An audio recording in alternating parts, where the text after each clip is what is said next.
2020-53 saya akan membuat video tugas KWU, yaitu analisa industri dan kompetitor. Produk atau jasa konsultasi yang saya ambil adalah food and beverage handling gas complaint. Di sini berbentuk tabel, yaitu ada analisa industri dan rekomendasinya.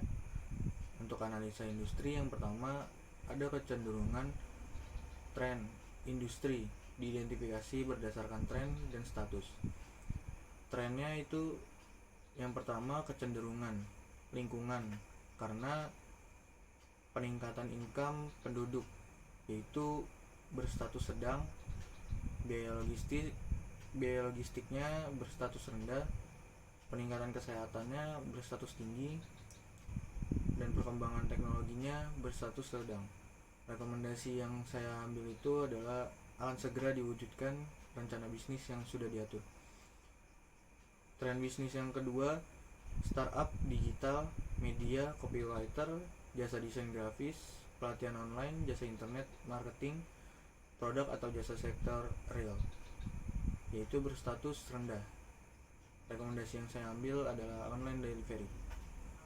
Yang kedua, dianalisanya adalah 5 model kekuatan kompetitif. 5 model dan nilai kekuatan kompetitifnya itu, yang pertama ada persaingan di antara perusahaan yang ada, itu berpotensi tinggi. Dan yang kedua, daya tawar pembeli berpotensi sedang. Daya tawar pemasok berpotensi rendah. Ancaman pemain pengganti berpotensi sedang. Ancaman pemain baru berpotensi sedang. Rekomendasi yang saya ambil adalah meningkatkan lagi kualifikasi dan uniqueness. Berikutnya, analisa yang ketiga adalah jenis-jenis industri dan peluang yang mereka tawarkan, diidentifikasi berdasarkan kondisi industrinya. Yang pertama ada industri yang sedang berkembang, perubahan permintaan atau teknologi terkini, prosedur operasi standar, industri baru belum dikembangkan.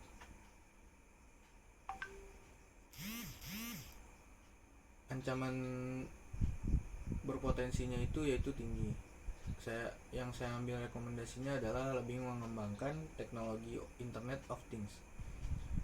Yang kedua, industri terfragmentasi, sejumlah besar perusahaan dengan ukuran kurang lebih sama, berpotensi ancaman rendah. Rekomendasi yang saya ambil adalah berkolaborasi dengan perusahaan lain. Yang ketiga, ada industri yang sudah matang, kenaikan permintaan yang lambat, banyak pelanggan berulang, dan inovasi produk yang terbatas. Ancamannya itu berpotensi tinggi. Dan rekomendasi yang saya ambil adalah meningkatkan lagi kualitas dan keunikan produk yang kita jual, jadi supaya customer tidak bosan untuk membeli produk dari kita. Yang keempat, ada industri menurun, berpotensi rendah. Rekomendasi yang saya ambil sama dengan yang di atas, meningkatkan lagi kualitas dan keunikan produk yang kita jual. Yang kelima, industri global, penjualan internasional yang signifikan, berpotensi tinggi. Rekomendasi yang saya ambil adalah multinasional dan global. Lalu berikutnya ada analisa kompetitor. Yang pertama itu dari analisa kompetitor adalah kompetitor itu sendiri diidentifikasi berdasarkan jenis dan ancamannya. Jenis kompetitornya itu ada 3, yaitu kompetitor langsung, berpotensi ancaman tinggi, kompetitor tidak langsung, berpotensi ancaman sedang, dan yang ketiga, kompetitor mendatang, berpotensi ancaman tinggi. Rekomendasi yang saya ambil adalah meningkatkan lagi kualitas dan keunikan produk yang kita jual, dan seiring berjalannya waktu kita harus berinovasi supaya customer tidak bosan akan produk yang kita jual. Yaitu berikutnya lagi, sumber intelijen kompetitor diidentifikasi berdasarkan kegiatan peluang akses informasi, yaitu menghadiri konferensi dan pameran dagang, membeli produk dari kompetitor, mempelajari webnya kompetitor, atur alarm email Google dan Yahoo, baca buku, majalah, dan situs web yang terkait dengan industrinya, dan berbicaralah kepada pelanggan tentang apa yang memotivasi mereka untuk kembali membeli produk Anda sebagai lawan dari produk pesaing Anda. Yang keenam, ada kisi-kisi analisis kompetitor, yaitu dibagi menjadi 3. Bagaimana melawan pesaingnya.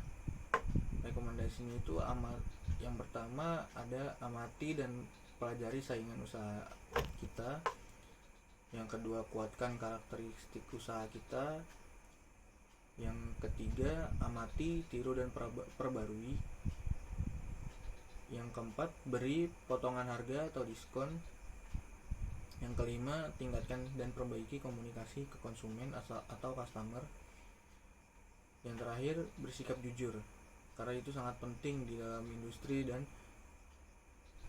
kompetitor kita. Yang kedua, gagasan bagi pasar untuk dikejar, yaitu jujur dan realistik, berpikir outside the box, meningkatkan pengalaman pelanggan. Yang ketiga, ada sumber utama keunggulan kompetitifnya. Ada kemampuan penelitian dan pengembangan yang kuat, dukungan produk atau pelanggan yang unggul, biaya rendah atau volume produksi tinggi, strategi pemasaran yang kuat, dan yang terakhir, tim manajemen dan operasi yang sangat baik. Yang terakhir, ada rekomendasi ditetapkan untuk menghadapi lingkungan industri dan kompetitor. Rekomendasinya adalah akan segera diwujudkan rencana bisnis yang sudah dibuat. Yang kedua, online delivery. Yang ketiga, meningkatkan kualitas dan keunikan produk. Yang keempat, multinasional dan global. Yang kelima, yang terakhir, melakukan rekomendasi untuk mendapatkan sumber intelijen yang kompetitif. Sekian dari saya. Wassalamualaikum warahmatullahi wabarakatuh.